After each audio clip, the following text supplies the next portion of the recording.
Quando pensamos em poligamia, é comum associá-la a países muçulmanos ou a tribos africanas, onde a prática ainda existe sob certas tradições. Na maioria dos países ocidentais, porém, a poligamia é proibida e muitas vezes considerada inconcebível. Agora, imagine um lugar nos Estados Unidos onde essa prática não só era permitida, mas também incentivada ao extremo. Um lugar onde um homem poderia ter mais de 80 esposas.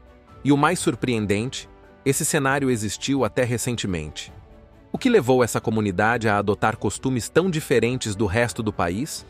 Como era viver em um lugar onde as regras eram ditadas e a poligamia era a norma? Essas respostas você vai descobrir agora. Hoje, você vai mergulhar nos detalhes e segredos sombrios de Colorado City, uma cidade que se tornou um dos lugares mais misteriosos e inquietantes dos Estados Unidos. A poligamia, a prática de ter mais de um cônjuge ao mesmo tempo, é uma forma de organização familiar com raízes profundas na história humana, remontando a tempos antigos. Amplamente associada a sociedades patriarcais, essa prática frequentemente estava ligada a fatores como status social, poder econômico e a necessidade de garantir descendência numerosa.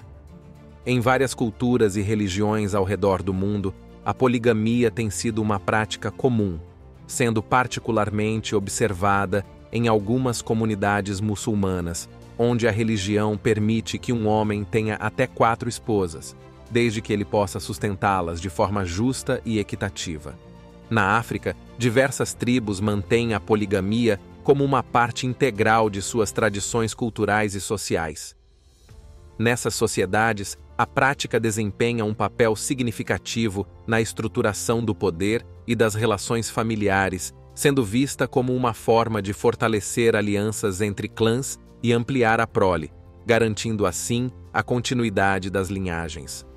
Por outro lado, e como já adiantamos no início do vídeo, na maioria dos países ocidentais, a poligamia é proibida por lei e amplamente considerada uma violação das normas sociais e legais. A monogamia é a norma estabelecida, e qualquer tentativa de manter múltiplos cônjuges simultaneamente pode levar a severas sanções legais, refletindo os valores e a estrutura familiar predominantes nessas sociedades. Contudo, eis que surge uma comunidade americana que fazia suas próprias regras, vivia de forma isolada, onde um único homem chegou a ter mais de 80 esposas, além de transformar essa localidade em um cenário que desafia todas as convenções ocidentais. Mas, para entender como essa comunidade tão singular surgiu, precisamos voltar ao início do mormonismo e à história de Joseph Smith Jr. Nascido em 1805 em Sharon, Vermont, Smith cresceu em uma época de intenso fervor religioso conhecida como o Grande Despertar. Desde jovem, ele afirmava ter tido visões divinas que o levaram, em 1830, a fundar a Igreja de Jesus Cristo dos Santos dos Últimos Dias, conhecida pela sigla SUD. A nova igreja, que rapidamente se tornou conhecida como a Igreja dos Mormons, atraiu um grande número de seguidores. No entanto, um dos aspectos mais polêmicos de sua doutrina foi a prática da poligamia. Inicialmente mantida em segredo, a poligamia foi gradualmente revelada ao público, gerando uma onda de hostilidade e perseguição, tanto por parte da população quanto do governo dos Estados Unidos.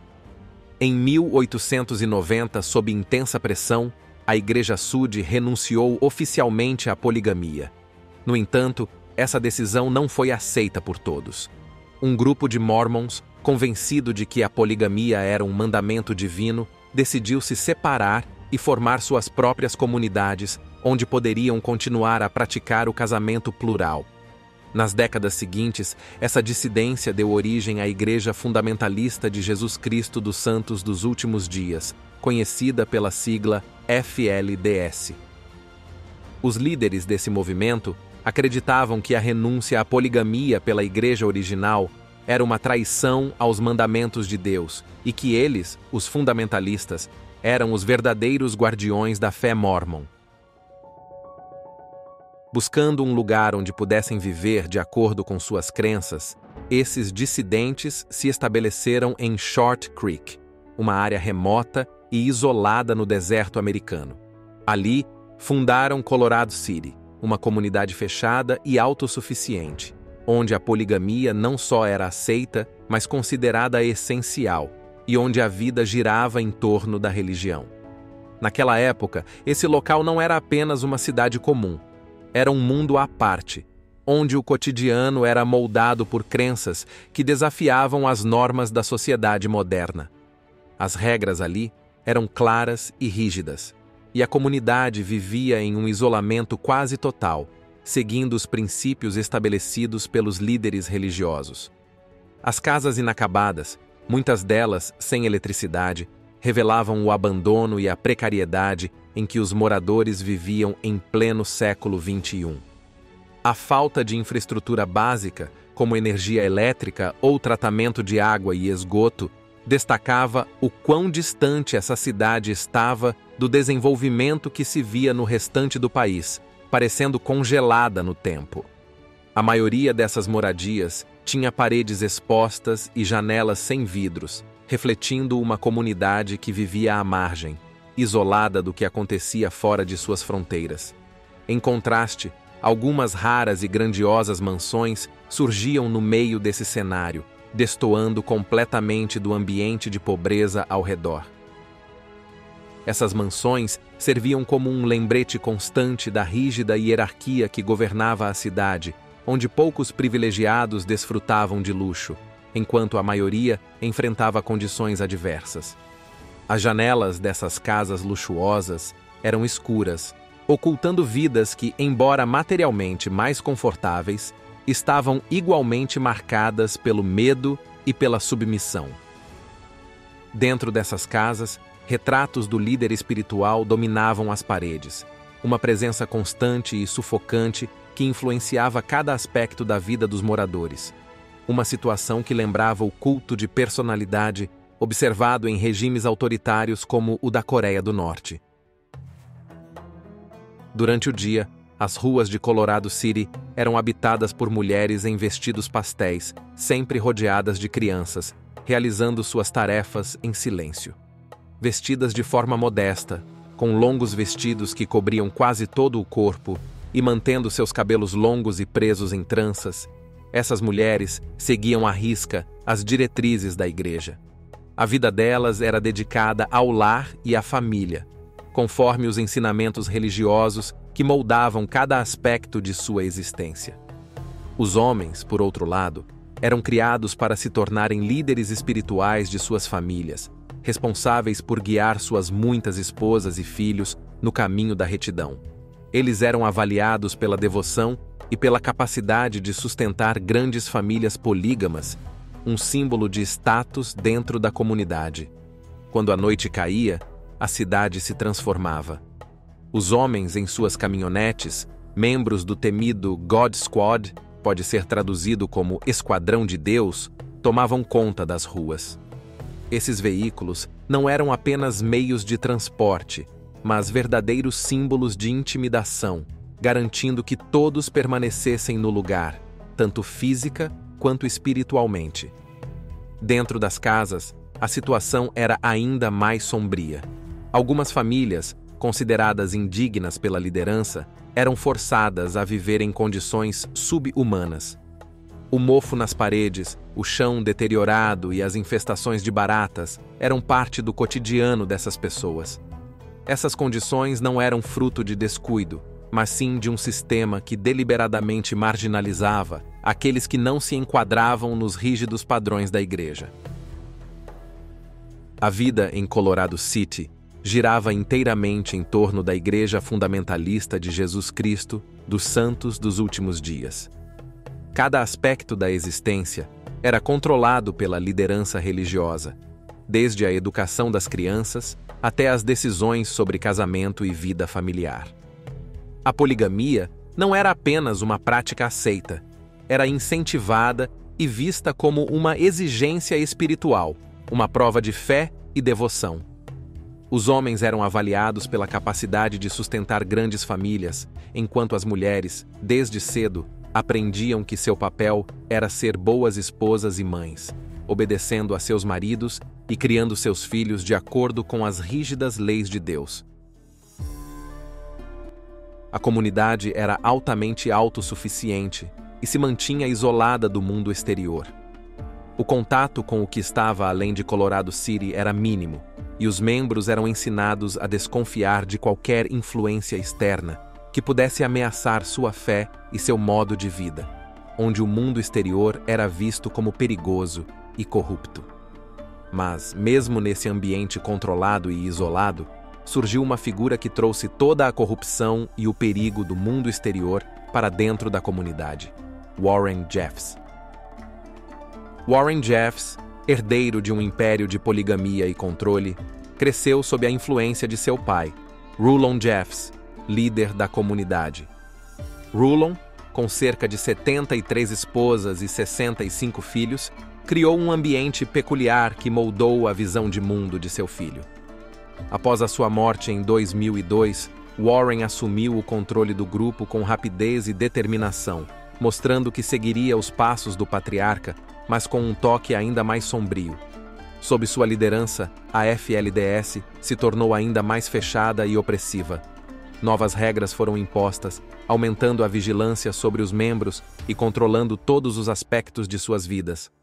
A poligamia, já praticada por seu pai, foi levada ao extremo, com Warren se casando com mais de 80 mulheres e muitas delas menores de idade. Em Colorado City, ele era o ditador absoluto. Decidia quem se casaria com quem, usando esse poder para manter a ordem e a lealdade.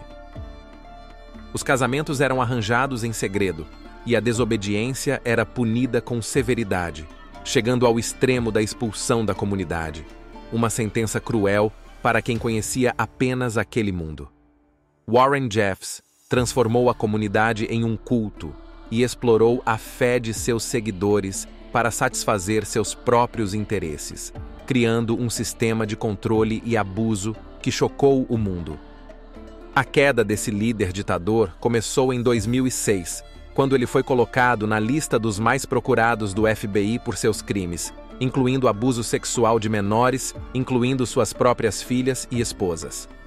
Em um dos relatos mais tocantes, uma das meninas descreve que, ainda criança, era levada a livrarias pelo pai, que selecionava livros pornográficos e a obrigava a olhar as imagens. Os abusos não paravam por aí. De volta à privacidade da casa da família, ele forçava a menina a imitar as poses que ele havia mostrado nas imagens pornográficas. Ele foi preso e condenado à prisão perpétua em 2011. Mas mesmo atrás das grades, muitos de seus seguidores continuaram a vê-lo como um mártir, um profeta injustamente perseguido pelas autoridades. Mesmo na prisão, ele continuou e de alguma forma continua a enviar mensagens para sua comunidade, alegando que recebia revelações diretas de Deus. E, de acordo com suas supostas revelações, as exigências divinas se tornaram ainda mais extremas. As pessoas passaram a ser obrigadas a se vestir começando sempre pelo lado direito. O sorriso foi proibido, pois o riso havia se tornado pecado, e até a alimentação foi rigidamente controlada. Nada de leite, cebolas ou alho, e um copo de água a cada meia hora tornou-se obrigatório. Mas isso não foi o pior. Jeffs começou a separar crianças de seus pais, acusando-os de crimes que nunca cometeram, reforçando seu domínio absoluto sobre a comunidade. Contudo, com a prisão de Jeffs, Colorado City começou a mudar. A comunidade, que por tanto tempo havia sido unida sob sua liderança, começou a se fragmentar. Novos líderes surgiram, mas o controle absoluto que Jeffs exercia não pôde ser facilmente substituído. A comunidade se viu dividida, com muitos membros começando a questionar os ensinamentos que haviam seguido cegamente por tanto tempo. Com o cenário de divisões, muitos ex-membros da comunidade que haviam sido exilados começaram a retornar a Colorado City. Eles assumiram a liderança do United Effort Plan Trust, uma organização que controlava a maioria das propriedades na cidade. Sob essa nova direção, a cidade, que antes era sinônimo de poligamia e controle religioso, começou a se abrir para o mundo exterior. Um crescimento imobiliário transformou a região, com muitas das antigas casas sendo convertidas em pousadas e outras instalações voltadas para o turismo, aproveitando a proximidade com lugares populares como o Parque Nacional de Zion e o Grand Canyon. Colorado City, que antes era um local isolado, começou a se modernizar, atraindo novos moradores que trouxeram novas ideias e um desejo de construir um futuro diferente. As casas que antes estavam cercadas por muros altos estão sendo abertas, e o foco agora é criar um ambiente onde as pessoas possam se sentir em casa, sem medo ou repressão. Os antigos símbolos de poder de Jeffs, como sua enorme mansão de 44 quartos, estão sendo transformados em centros comunitários e de apoio, como o Dream Center, que oferece moradia temporária e serviços para aqueles que deixaram a igreja. Essas mudanças também chegaram à cidade vizinha, Hilldale, que compartilha uma história semelhante. Durante muito tempo, essas cidades foram o centro de uma seita religiosa que praticava a poligamia e exigia obediência absoluta de seus seguidores. Nos últimos anos, o interesse de investidores e novos moradores começou a mudar o cenário local. Vendo o potencial turístico da região, empreendedores investiram na criação de novos negócios e na melhoria da infraestrutura. Resorts, cabines para alugar e vinícolas surgiram, trazendo uma nova energia para a comunidade. Hoje, essa transformação é visível. Novos empreendimentos, como cervejarias e resorts, estão atraindo turistas e novos moradores. Muros que antes cercavam grandes casas destinadas a famílias polígamas estão sendo derrubados, e muitas dessas casas estão sendo convertidas em apartamentos individuais, adaptando-se à nova realidade. Entre os novos moradores estão tanto pessoas de fora quanto antigos membros da comunidade religiosa que decidiram retornar. A cidade adotou uma abordagem mais moderna e inclusiva, com novas leis de zoneamento e um foco no desenvolvimento comunitário. Essa mudança não tem sido fácil em nenhuma região antes controlada pela religião. Existem divisões profundas entre aqueles que permanecem leais à FLDS e os que retornaram após o exílio. A transformação, porém, é visível em toda parte, desde as novas eleições municipais que colocaram líderes não pertencentes à FLDS no poder, até as novas empresas que estão surgindo e atraindo turistas. Muitos antigos moradores enfrentam dificuldades para se adaptar à nova realidade. A perda do antigo sistema de apoio religioso e cultural deixou muitos se sentindo deslocados em uma cidade que mudou drasticamente. Os que permaneceram leais a Jeffs foram despejados de suas casas por se recusarem a pagar impostos sobre a propriedade, seguindo suas ordens para não cooperarem com as autoridades. A cidade, que antes era homogênea, começou a ver a chegada de novos moradores, trazendo novas tensões entre antigos residentes e os recém-chegados. Para alguns, a adaptação a essa nova fase é um desafio, enquanto outros abraçam as mudanças com esperança. Mas e você? Já conhecia essa história? O que mais te surpreendeu? Encararia viver em um lugar assim? Deixe sua opinião nos comentários. E se curtiu essa viagem pelas curiosidades do nosso belo mundo, não esqueça de se inscrever no canal para ficar por dentro de mais histórias incríveis. Muito obrigado por assistir e nos vemos na nossa próxima aventura.